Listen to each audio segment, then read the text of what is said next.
మాత్రం అయిపోయింది. ఈవెన్ కోర్టుల్లో కూడా వాళ్ళని కూడా బ్లాక్ మెయిల్ చేసే పరిస్థితికి వచ్చారు. కోర్టులు కూడా అంటే మనం చూసాం, సోషల్ మీడియాలో పెట్టి జడ్జెస్ను కూడా క్యారెక్టర్ అసాసినేషన్ చేసే పరిస్థితికి వస్తే వాళ్ళు సిబిఐ ఎంక్వైరీ చేసే పరిస్థితికి వచ్చారు. ఏ విధంగా సోషల్ యాక్టివిస్ట్ అయితే ఇంకా మనం చూస్తున్నా చాలా భయంకరంగా ఉంది. ఇవన్నీ ఒక ఎత్తు అయితే మేము ఎన్నికల ముందు చెప్పాం రాష్ట్ర పునర్నిర్మాణం జరగాలని.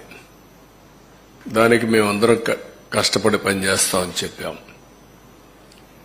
మొన్నటి వరకు చేసింది మేము రాజకీయ ఆరోపణలు చేశాం. మాకుండే అరాకొర సమాచారాన్ని బేస్ చేసుకుని, మాకుండే లిమిటెడ్ మెషినరీ, పార్టీ అడ్మినిస్ట్రేషన్లో ఉండే రిసోర్సెస్ అన్ని బేస్ చేసుకుని ప్రజా చైతన్యం తేవడం కోసం మీడియాలో మీరు రాసిన వార్తలు కూడా, టీవీల్లో మీరు చేసిన ప్రచారం కానీ, ప్రింట్ మీడియాలో మీరు రాసినట్టు కానీ, సోషల్ యాక్టివిస్టులందరూ సోషల్ మీడియాలో పెట్టినటువంటి వాస్తవాలన్నీ క్రోడీకరించి మేము కూడా మాట్లాడాం.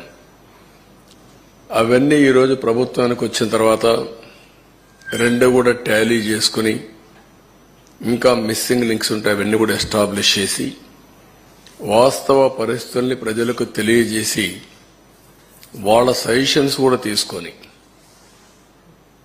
మేధావులు ఉన్నారు, లేకపోతే ఇంకొకరు ఉన్నారు, మీడియా ఉంది, ప్రజలున్నారు, స్టేక్ హోల్డర్స్ ఉన్నారు, అందరి సజెషన్స్ కూడా తీసుకుని ఏ విధంగా మనం ముందుకు పోవాలి, ముందు ఎంత డ్యామేజ్ జరిగింది రాష్ట్రానికి, మళ్లీ ఇక్కడి నుంచి ఏ విధంగా మనం కోలుకోవాలి అనే విషయాలు మేము ప్రిపేర్ చేసే మునుపు వేరే మార్గాలు లేవు. మళ్లీ ముందుకు పోవడం తప్ప వేరే ఆలోచన లేదు. ప్రజలు ఒక నమ్మకం పెట్టి మేము ఒకటే చెప్పాము ఎన్నికల్లో, ప్రజలు గెలవాలి, రాష్ట్రం నిలబడాలి. ప్రజలు గెలిచారు, గెలవడానికి దోహదం చేశారు, ఒక హిస్టారికల్ తీర్పు ఇచ్చారు. రాష్ట్రం నిలబెట్టడం ఇప్పుడు అందరి బాధ్యత. అది మేము బాధ్యత తీసుకుంటాం. అదే సమయంలో ఎప్పటికప్పుడు ప్రజలు కూడా సహకరిస్తే తప్ప సాధ్యం కాదు. అందుకే మొట్టమొదటిసారిగా 7 వైట్ పేపర్స్ పబ్లిసైజ్ చేస్తున్నాం.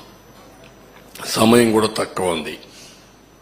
ఒక పక్కన నిన్నటి వరకు ఫార్మాలిటీస్ అని మేము కంప్లీట్ చేయాలి.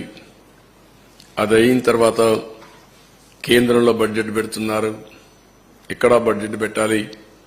కేంద్రంలో బడ్జెట్ పెట్టే ముందు మన సమస్యలన్నీ వాళ్ళ దృష్టికి తీసుకొచ్చి ఎంతవరకు వీలైతే అంతవరకు మనం ఫండ్స్ తెచ్చుకోవడం కానీ, అదే మరి ప్రాజెక్టులు తీసుకోవడం కానీ ఇవన్నీ జరగాల్సిన అవసరం ఉంది. అందుకే ఒక 20-25 రోజుల్లో 7 పేపర్లు కూడా చర్చలన్నీ కంప్లీట్ చేసి మళ్లీ మేము అసెంబ్లీ సమావేశాలు పెట్టుకుని బడ్జెట్ కూడా ప్రవేశపెట్టాల్సిన అవసరం ఉంది. లేకపోతే మళ్లీ ఒక సంవత్సరం మనకు ఒక కన్ఫ్యూజన్లో పోయే పరిస్థితి వస్తుంది. అందుకే మేము 7 సబ్జెక్ట్స్ కూడా మీకు ఒక ఐడియా ఉంది. మేము కూడా టైం టేబుల్ ఇస్తాం. దీనిపైన తరోగా చర్చ చేస్తాం. చర్చ చేసిన తర్వాత ప్రజలందరూ ఇచ్చిన సజెషన్స్ కూడా తీసుకొని వెబ్సైట్స్ అన్ని, ఇప్పుడు ఇరిగేషన్ ఉంది, ఈ ఇరిగేషన్ ఒక వెబ్సైట్ ఓపెన్ చేస్తాం. టోటల్ డాక్యుమెంట్స్ అన్ని అందులో పెడతాం. ఎందుకంటే ఒక అలవాటు అయిపోయింది, ఏది చేసినా ఎదురుదాడి చేయడం. ఒక మీడియాలో ఇదే పనిగా వాళ్లకు క్రెడిబిలిటీ లేకపోయినా, విశ్వసనీయత లేకపోయినా చెప్పిన తప్పులే 100 సార్లు చెప్పి ప్రజలను నమ్మించే ప్రయత్నం చేయడం. దానికి చెక్ పెట్టాల్సిన అవసరం ఉంది. దానికోసమే ఈరోజు మా ప్రయత్నం. తప్పకుండా ఎప్పటికప్పుడు వాళ్ళు చెప్పినట్టన్నిటికీ కూడా ప్రజలే సమాధానం చెప్పే విధంగా ప్రజా చైతన్యాన్ని తీసుకొస్తాం. ఇప్పుడు ఫస్ట్ తీసుకున్న పేపర్ మేము చూస్తే 2 భాగాలున్నాయి. కానీ మొదటి భాగం పోలవరం, రెండోది ఇరిగేషన్ ప్రాజెక్ట్స్, సాగునీటి ప్రాజెక్టులు. ఈ రోజు మేము సాగునీటి ప్రాజెక్టులు తీసుకోవడం లేదు. ఆంధ్రప్రదేశ్ రాష్ట్రానికి సాగునీటి ప్రాజెక్టుల అవసరం చాలా ఉంది. ఆ రోజు తెలుగుదేశం పార్టీ హయాంలో 64,000 కోట్ల రూపాయలు, 67,000 కోట్ల రూపాయలు 5 సంవత్సరాల్లో ఇరిగేషన్ పైన ఖర్చు పెట్టాం. ఇప్పుడైతే మెయింటెనెన్స్ కూడా ఇవ్వలేని పరిస్థితి వచ్చింది. అవన్నీ నేను కూడా ఒక వారం తిరిగాను. రాష్ట్రంలో ప్రజా చైతన్యం తీసుకొచ్చాను. ఆ విషయాలు మళ్లీ నేను మాట్లాడతాను.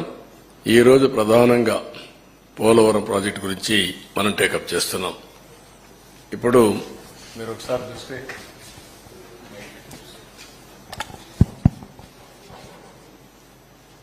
ఇది పోలవరం రాష్ట్ర అభివృద్ధికి జీవనాడి పోలవరం. రాష్ట్రానికి 2 ప్రధానమైనటువంటి ప్రాజెక్టులు, ఒకటి అమరావతి, ఒకటి పోలవరం. 2 కూడా 2 కళ్ళు లాంటివి.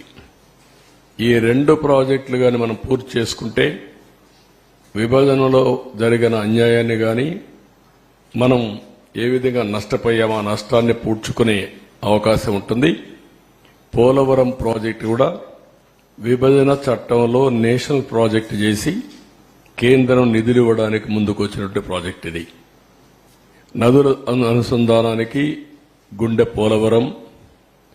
ఇటువంటి పోలవరానికి జగన్ ఒక శాపంగా మారాడు.